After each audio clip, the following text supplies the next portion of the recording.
Shocking details have emerged few hours after the alleged abduction of the comedian Eric Omondi.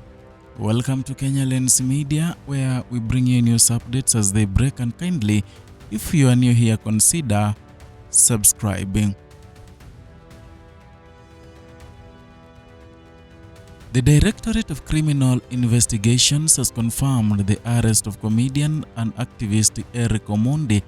According to the DCI, Omondi was arrested on June 5, 2026 at Jomo Kenyatta International Airport in Nairobi, and investigators say the arrest is linked to alleged offenses connected to the recent fuel-related protests and that took place in the capital.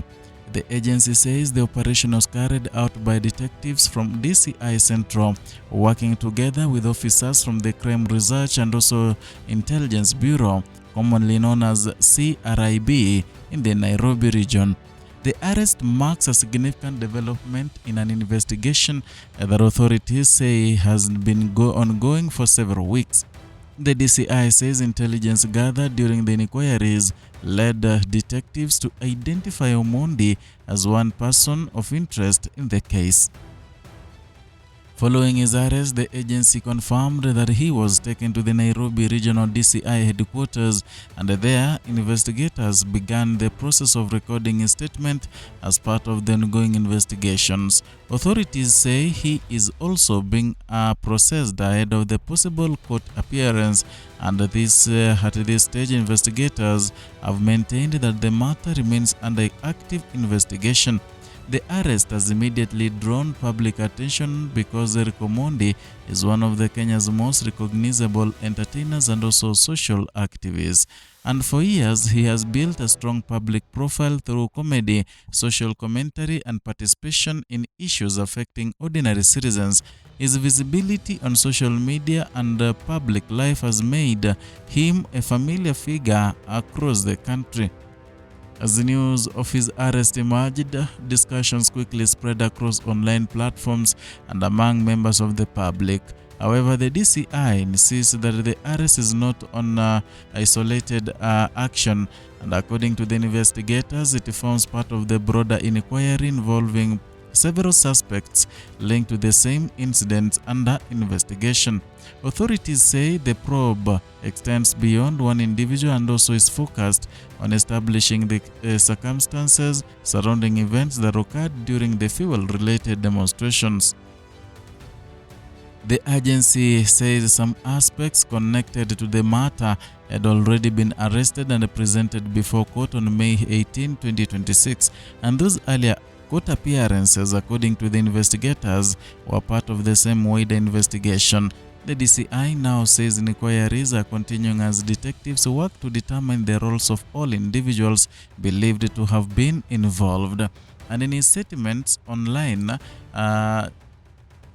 Eric Omondi said that just been arrested by a group of 8 men in a grey Subaru.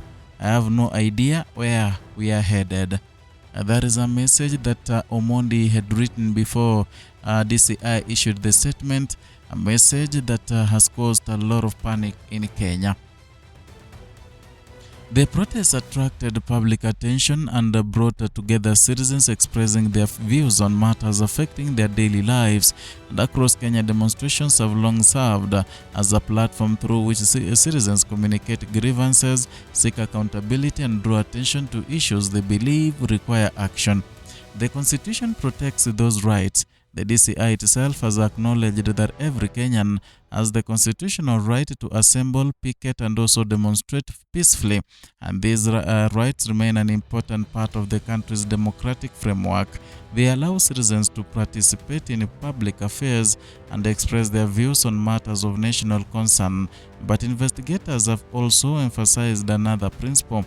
The agency says constitutional freedoms must be exercised responsibly and within the boundaries established by law. According to the DCI, the right to protest does not provide protection for criminal conduct. The authorities say any offenses committed during demonstrations remain subject to investigation regardless of the circumstances under which they occur. The deposition forms a central part of the agency's message following the arrest. And investigators say their focus is not on lawful demonstrations and therefore but on alleged criminal acts that may occur during such events. The agency has reiterated that the evidence points to the possible violations of the law and investigations will proceed. Officials say this approach is necessary to ensure accountability and maintain public order, and the DCI has also issued a broader warning to the public. The agency says criminal acts committed under the cover of protests, demonstrations, or civic action will be investigated and addressed through legal channels. Authorities maintain that anyone suspected of involvement in such offenses will face the due process provided by under the law. The agency has further indicated that it remains committed to pursuing investigations wherever evidence needs. And for many Kenyans, the latest developments highlight the continuing balance between two important national principles. And on one hand, it is the protection of constitutional freedoms. On the other, it is the responsibility of law enforcement agencies to investigate alleged criminal conduct. And both principles exist within the same legal framework. Both play a role in shaping public confidence and in democratic institutions. As the investigation continues, attention will likely remain focused on the evidence gathered by detectives and the legal processes that may follow. For now, authorities say the focus remains on completing investigations and also ensuring that procedures are followed in accordance with the law. The DCI has emphasized that all suspects connected to the inquiry will be handled through established legal processes, and that assurance is intended to reinforce the principle that investigations must proceed fairly and within constitutional safeguards. Meanwhile, another aspect of the story has also attracted attention, and before the DCI formally confirmed the arrest of Omondi, had posted messages on his social media platforms claiming that he had been arrested by a group of men. The DCI's confirmation subsequently provided the first formal account from the investigators regarding the arrest of the reasons behind it. The sequence of events underscores the growing role of social media in modern news cycles, and information often reaches the public within minutes. Questions emerge quickly, speculations run across just as fast, yet official statements remain important to providing verified information during developing situations. In this case, the DCI statement established the agency's position regarding the arrest and also the status of the ongoing investigation. As the case moves forward, legal procedures are expected to guide the next steps, and investigators continue to gather information. Authorities continue to review evidence, and also the public continues to watch closely. The outcome of those investigations may have significance not only for the individuals involved, but also for broader discussions about protest, movement, civic action and accountability under the law. For now, however, the facts remain clear that Omondi has also been arrested. The arrest was confirmed by the DCI, and authorities say it is linked to an alleged offenses connected to recent fuel-related protests in Nairobi, and investigations remain ongoing.